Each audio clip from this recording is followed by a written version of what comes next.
2011 সালে চারঘাটের এক শিশুকে ধর্ষণের দায়ে বাগাতিপাড়ার দুলালের যাবজ্জীবন কারাদণ্ড। নাটোর বিশেষ প্রতিনিধির পাঠন তথ্যছবিতে বিস্তারিত।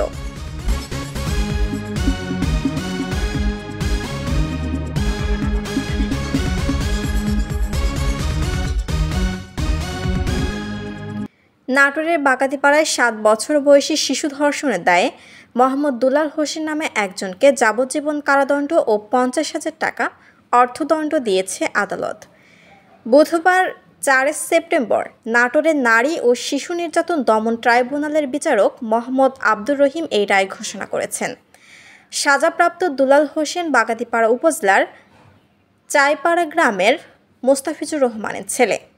ঘটনার সময় ভিকটিম রাজশাহী জেলার চারঘাট উপজেলার মৌলভাগ সরকারি প্রাথমিক বিদ্যালয়ের 2য় শ্রেণীর শিক্ষার্থী ছিল।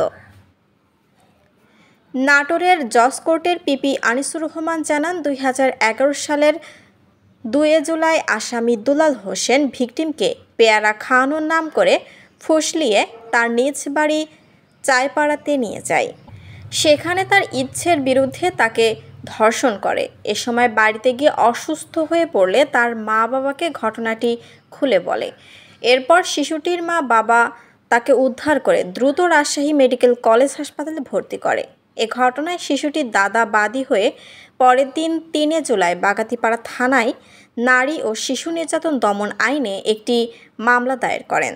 মামলার 13 বছর পর মামলার সাক্ষ্য গ্রহণ এবং শুনানি অন্তে আজ 4 সেপ্টেম্বর আসামির উপস্থিতিতে এই রায় ঘোষণা করেন নাটোরের নারী ও শিশু নির্যাতন দমন ট্রাইব্যুনালের বিচারক মোহাম্মদ আব্দুর রহিম। জরিমানার অর্থ ভিকটিম পাবেন বলে আদেশে উল্লেখ করা হয় বলেও জানিয়েছেন পিপি আনিসুর রহমান। শিলা আক্তার, ডেস্ক রিপোর্ট, চ্যানেল এ নিউজ।